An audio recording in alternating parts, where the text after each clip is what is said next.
Welcome to the Autism 101 Module 4 Medicaid Waivers. We will go over the Medicaid waiver programs and services available in the Commonwealth of Virginia. We will have a brief overview, but we will be available for any questions that you may have down the road. Virginia Medicaid waivers allow individuals with disabilities to remain in their homes and communities with services and supports. Medicaid financial requirements are based on the individual applicant's income, not the family's. So this is your child's income or your adult with autism's income, not the entire family's income. Autism is not an automatic criteria for any waiver. The applicant will need to have significant needs and functional needs, activities of daily living, and or medical needs to qualify under the Uniform Assessment Instrument, UAI. We will explore two important Medicaid waiver programs the state of Virginia offers. The Commonwealth Coordinated Care, CCC Plus waiver, formerly the Elderly or Disabled with Consumer Direction waiver, and the Technology Assisted waiver. They combined the EDCD and TEC waivers, and it's now called the Commonwealth Coordinated Care, CCC Plus waiver. It was a waiver that was released July 1st, 2017, and was implemented here in the Tidewater region on August 1st, 2017, so not that long ago. The other waiver program we're going to discuss is the Developmental Disabilities Waiver Program, and there's 3 waivers within that waiver program: Building Independence, Family and Individual Support, and Community Living. The Building Independence waiver used to be the Day Support waiver. The Family and Individual Support waiver used to be the Developmental Disabilities waiver, and the Community Living waiver used to be the Intellectual Disability waiver. For more information, you can go to the ARC of Virginia's website resource page titled Medicaid Waiver. And again, the new waiver for 2017 is the CCC Plus or Commonwealth Coordinated Care Plus Plan waiver. The Commonwealth Coordinated Care CCC Plus waiver is a new Medicaid waiver program that combines the EDCD and TEC waivers to provide medical, behavioral, substance use disorder, and long-term services and supports all under one program. CCC Plus will be phased in by region across Virginia. It will begin in the Tidewater region again on August 1st, 2017. The CCC Plus waiver was established to allow individuals with disabilities and complex medical needs to live in their communities and homes as long as possible with home-based services and supports. Currently, there is no wait list for this waiver. The requirements for this waiver include you must have medical nursing needs and or be at imminent risk of nursing care placement. Some examples that may be considered are epilepsy, extensive therapies, other medical conditions that require ongoing continuous medical attention. Mental illness solely does not qualify as a disability for this waiver. You must meet the criteria for the Uniform Assessment Instrument, the UAI. And some of those criteria include deficits in functional tasks, including requiring assistance with eating, bathing, dressing, grooming, transferring, and toileting. This is also known as a nursing care waiver. How to apply. To request a UAI, Uniform Assessment Instrument, or long-term care screening through your local Department of Health or Social Services, the numbers are listed below. If your city is not listed, please let us know and we will get that contact information for you. Contact your physicians before your screening and obtain a letter of support. Here are some items to include in that letter. How long have they treated your child or adult with autism? When did they see them last? Endorse that your child, adult is at imminent risk of nursing care placement. So these services are supposed to be in lieu of nursing care placement. So that's why they're called home-based or community-based services. How will waiver services help? List of diagnoses, list of functional limitations, list of medications currently taking or have been prescribed, a list of hospitalizations, a list of safety concerns and self-injurious behaviors. Please do not leave anything out. You don't have to just refer to their autism. You can think of all medical conditions. To utilize the waiver, individuals must apply for and qualify for Medicaid if they are not already enrolled in Medicaid. And again, this is based on the individual's income and assets. You do not have to be enrolled in Medicaid when you apply for the waiver, but if you are approved, you will need to have Medicaid approval so that waiver services can be funded through Medicaid. Review the Uniform Assessment Instrument in advance of the screening. And again, we have a link to that UAI. To view additional information about the screening, click here on the UAI screening guidance. And this is a memo that Medicaid put out, which further goes into what the UAI is. So definitely print off a copy.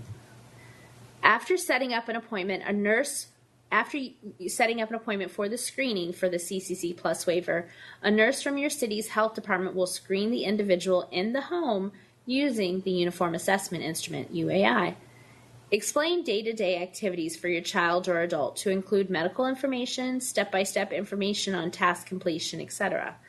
Prepare for the screening appointment again by making a list of all relevant information you wish to discuss with the screening team, including medical history, including any surgeries or hospitalizations, medications, dosage, side effects, lists of physicians and specialists, list of therapies the individual is currently involved in or will be if on a wait list, has a referral, etc. Safety concerns, self-interest behaviors, wandering. Remember, you will have to show the individual has both medical and functional needs. Services offered under this new waiver: adult day health care, personal assistance services, private duty nursing, respite care, which allows you to take a break, service facilitation, assistive technology with a limit of $5,000 per calendar year, environmental modifications, again with a $5,000 per calendar year limit, personal emergency response system, the I'm fallen and can't get up button, transition services.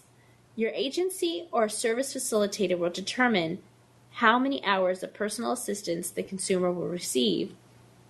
So once approved, if you select an agency or a service or if you go consumer directed and use a service facilitator, that they will help determine how many hours that your consumer or your child or adult with autism will receive. But 480 hours of respite care is available to the consumer every fiscal year, starting July 1 and ending in June 30th.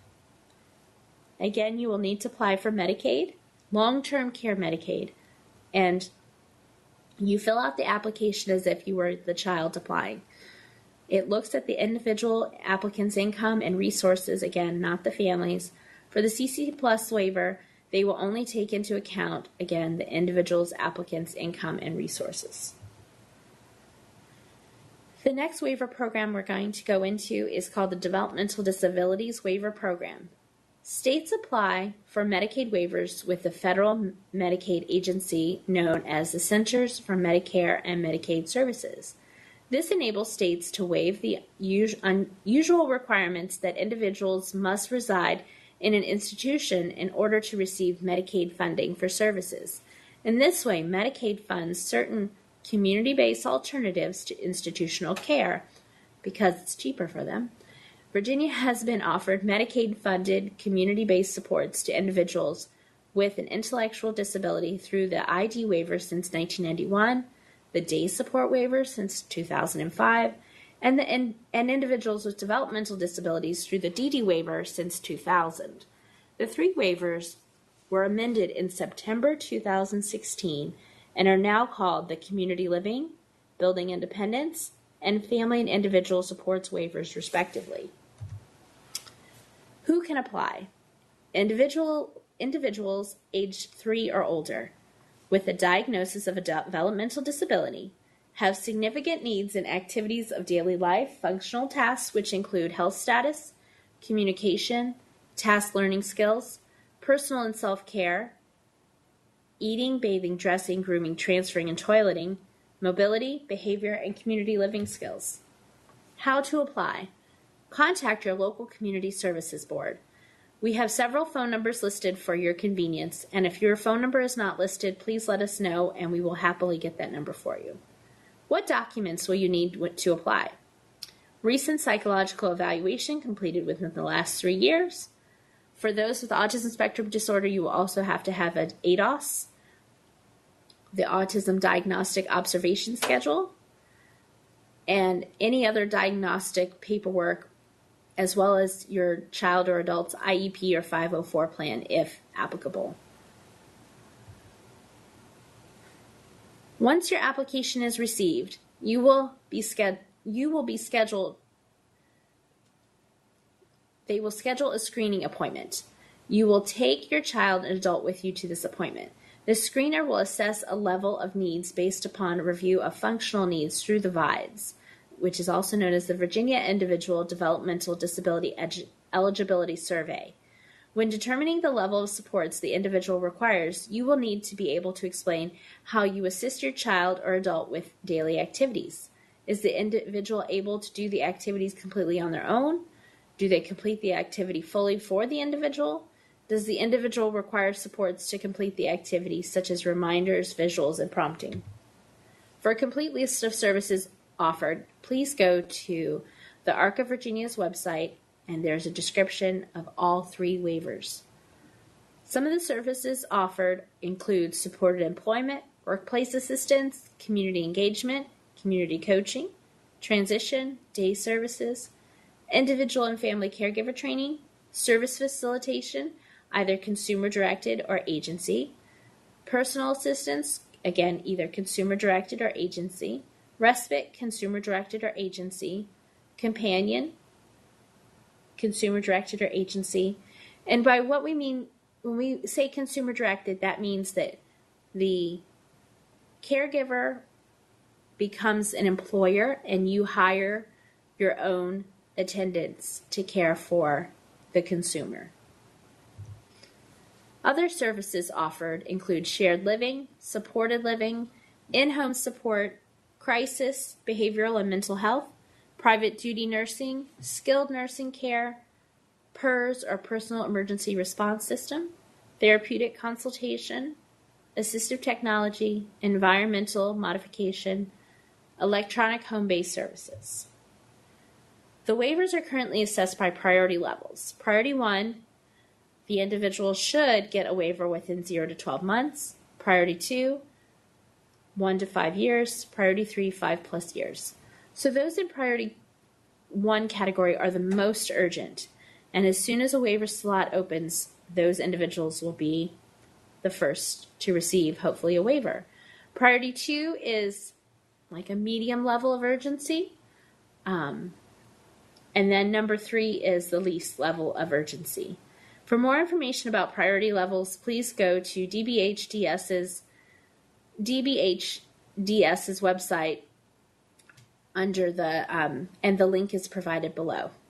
Why apply? It shows the state there is a growing need, and if there's a wait list now, there will most likely be a wait list in the future. And ensure services and supports are in place for adulthood. So we highly recommend to apply for this waiver program as soon as you are able, because if there's a 10-year wait when your child is 3 or 4, they will hopefully be able to access services when they're in 13 or 14 when they most likely need them the most. You don't want to wait until they're 22 years old and they'll have to wait another 10 years and they won't get waiver services until they're 32. That's 10 prime years of supported employment, workplace assistance, and those kind of services that they would not get. While you wait on the Developmental Disability Waiver Program, you do have access to the Individual and Family Support Program. The Individual and Family Support Program, IFSP, is designed to assist individuals on the wait list for the Developmental Disability Waiver Program to access short-term resources, supports, and services that will help them remain in their community homes. Per the Department of Justice Settlement Agreement, the IFSP grant program must run until 2021. The next grant cycle for 2018 will be released on October 3rd, 2017. And we have listed a link to that application and information. The application won't go out until August 17th. If you have any questions, please contact Bob Villa, IFSP Manager, via 804-371-4696 or the email listed below. IFSP funds can be used to support individuals in various ways, including respite care, transportation services, behavioral consultation and/or behavioral therapy, companion animals, assistive technology, home modifications, goods or products that directly support the individual, temporary rental assistance or deposits, fees for summer camp and other recreation service, temporary assistance with utilities or deposits, dental or medical expenses of the individual and family, education, information, and training. Medicaid waiver updates. Please check out the following websites for Medicaid waiver details. For the CCC Plus waiver program, information can be found on the Department of Medical Assistive Services website at the link listed below. For the Developmental Disabilities Waiver Program, please go to www.mylifemycommunityvirginia.org. And you can also contact us if you have any questions or concern. And we will also post through our Meetup group and our Facebook page any updates that will occur, as well as any Medicaid workshops coming up. Thank you for listening to the Medicaid waivers module. Our next module will be resource directory, and my contact information is listed below.